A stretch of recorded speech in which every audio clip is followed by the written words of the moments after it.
Ledger's hard lesson: being right isn't good enough. Public communication doesn't work like computer code. The French hardware wallet maker learned that the hard way. Ledger, the Paris-based hardware wallet maker, has had a terrible week. And in large part, it seems they have themselves to blame. Things started out badly enough. Ledger's May 16 introduction of the Ledger Recover seed phrase recovery service was greeted with skepticism from the crypto community, who worried about new security risks being introduced to one of the most widely trusted hardware wallets on the market. This article is excerpted from the Node CoinDesk's daily roundup of the most pivotal stories in blockchain and crypto news. You can subscribe to get the full newsletter here. Then it all got much worse. By midweek, Twitter filled with wild speculation that Ledger devices were now compromised. There were even Ledger smashing videos of a sort normally associated with far-right culture war boycotts. In part, that was thanks to spiraling paranoia, social media hyperbole, and basic misunderstandings of crypto architecture. But Ledger's own communications also poured fuel on the fire. The incident's key takeaway for other crypto companies is simple: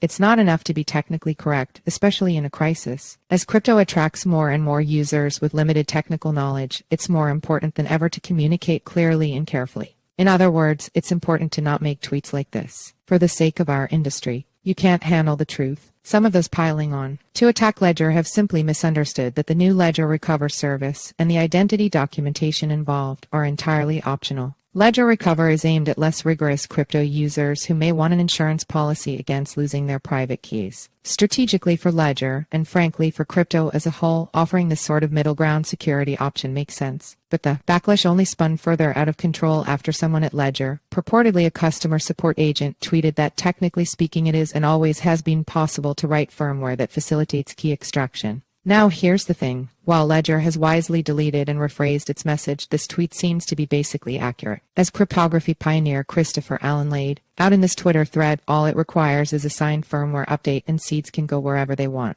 And that applies to many kinds of hardware wallets, not just Ledger. But boy oh boy, is you have always trusted Ledger not to steal all your money, not the right way to phrase that. Despite being broadly accurate, the message added immensely to the confusion, fueling even more panicky rhetoric on Twitter, including claims that Ledger devices have been revealed to have some deep flaw or backdoor. See also, Ledger bats back criticism of new wallet recovery service. The offending comment seems to simultaneously affirm all of the worst fears being floated and also belittle the warriors for not catching on sooner. Regardless of intent, both technically speaking and whether you knew it or not, will be heard as condescending, even dismissive. Yes, we can do the thing you're most worried about, but you shouldn't be worried about it because we could always do it, and you're kind of dumb for not already realizing that is not a way to calm anybody down. A note on responsibility here. If they were indeed a rank-and-file customer service rep, whoever wrote this tweet should not have felt empowered or responsible to make such a broad statement at all. True culpability for the misstep lies further up the chain of command.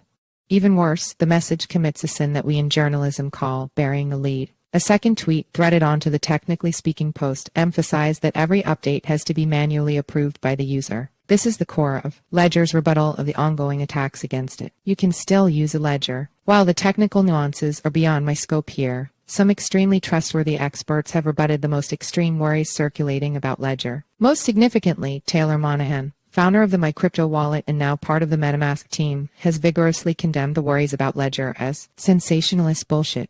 Hasib Qureshi of Dragonfly Capital also notably walked back his initial concerns, writing, "Now I'm in the NVM, it's fine camp. It's too soon to completely sign off on the idea that everything is fine, but the main misunderstanding is clear. A hardware wallet needs an updatable operating system OS, including so it can add support for new tokens and chains. So users have to allow updates at some point, and most Ledger users have likely gotten an update or two before the current controversy popped off. That is, they've trusted Ledger, whether they knew it or not. The fact that an update would be used to implement a recovery scheme was what finally drew attention to the process. The alternative isn't to buy a different hardware wallet, but to store your seed phrase on a piece of paper in a safe. See also, Brain Wallets, the Bitcoin wallet you probably shouldn't use. The one ding on Ledger that does seem valid is that these updates and the Ledger code are not open source, while many other hardware wallets' code is. This genuinely makes the trust placed in Ledger even higher than with other wallets. But this real question has become muddled with a lot of off-base and ill-informed speculation, and Ledger has so far failed to quell either the real concerns or the mistaken ones. One way of thinking about this unfortunate drama is that language is not like computer code.